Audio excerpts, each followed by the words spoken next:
Bonjour, aujourd'hui je vais faire cette vidéo sur pourquoi c'est important d'honorer les fins. La fin d'une relation amoureuse, la fin d'une vie, la fin d'un job, la fin d'un pays dans lequel on habite ou d'une ville ou d'un appartement.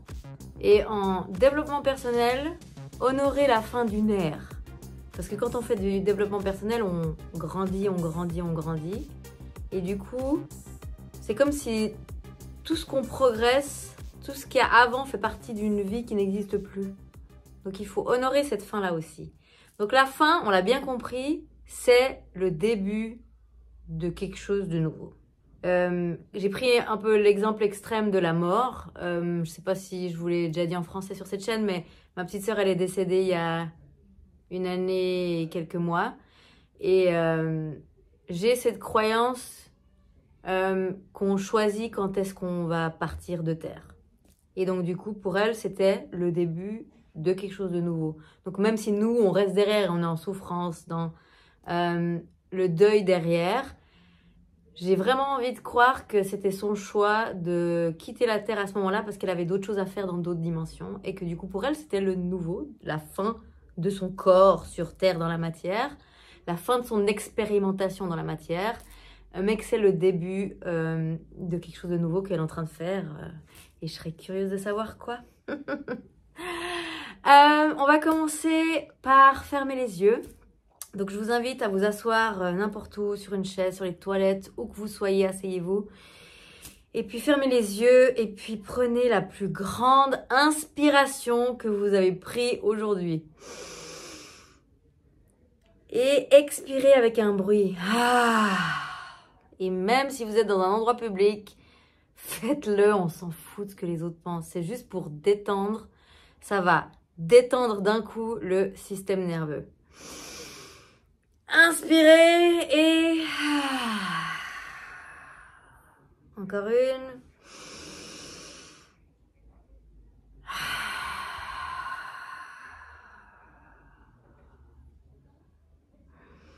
Détendez-moi, secouez ses épaules.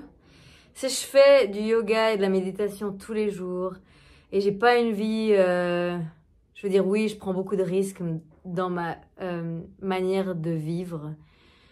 Et évidemment, j'ai du stress qui arrive, mais quand même moins que des gens qui vont travailler pour d'autres personnes et qui ont le stress du patron et de tout.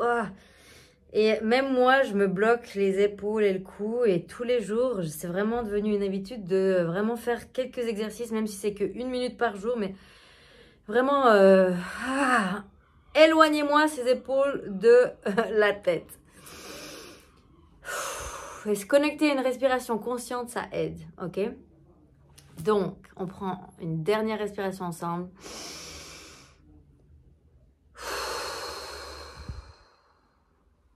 Ok, je fais juste une petite aparté. Ça peut paraître chiant de faire « Ah, mais allez, vas-y, rentre dans le vif du sujet ».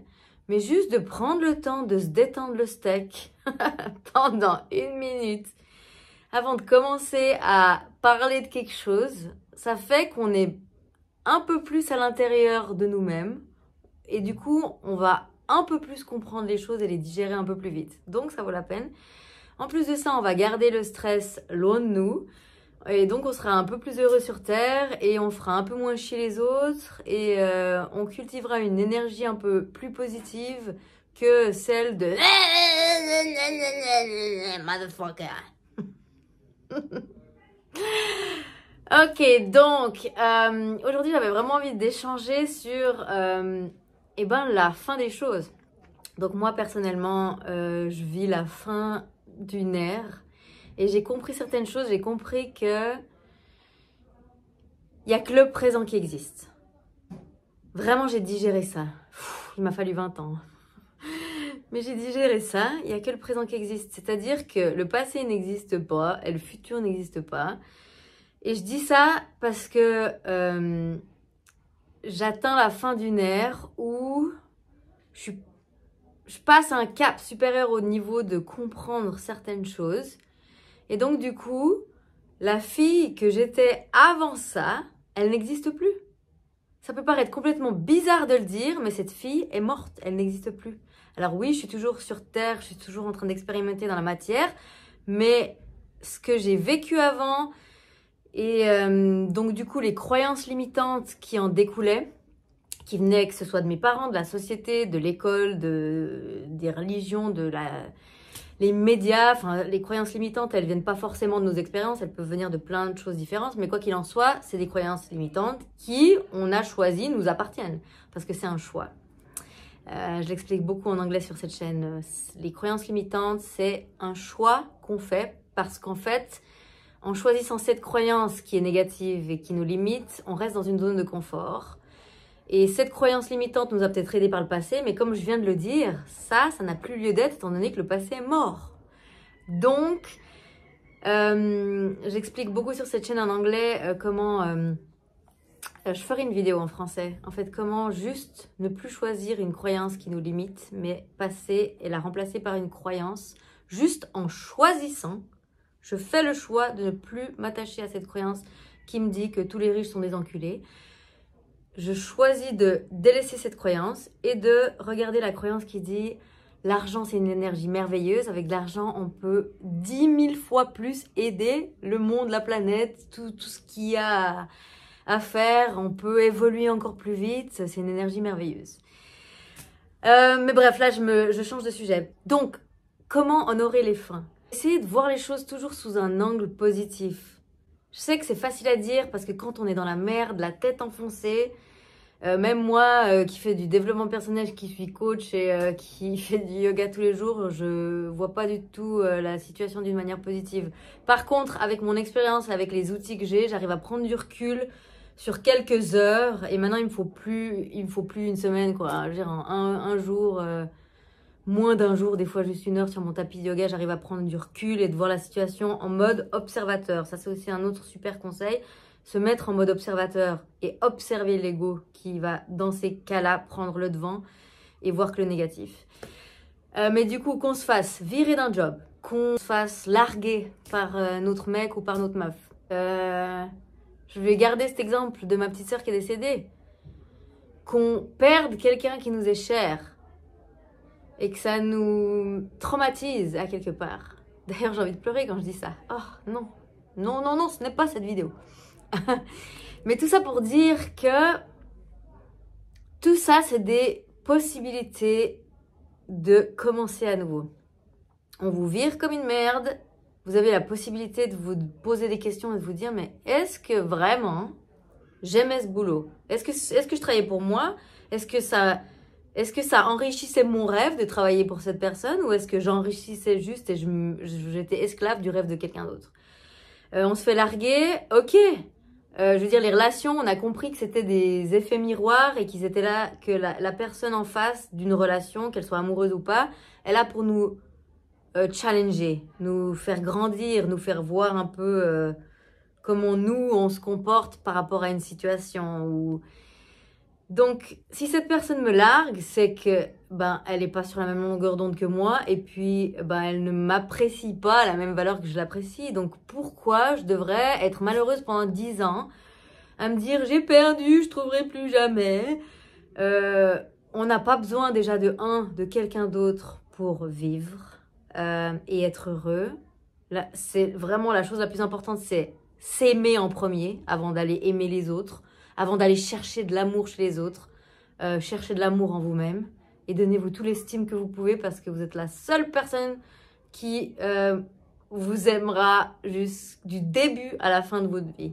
Donc si en plus de ça, au milieu, vous commencez à plus vous aimer pendant 40 ans, vous mettez, on se met nous-mêmes des bâtons dans les roues, quoi.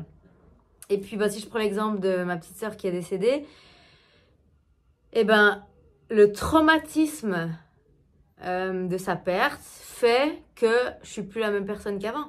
Du coup, j'ai évolué et j'ai évolué en profondeur. Quand des choses graves nous arrivent, on évolue à des niveaux fous.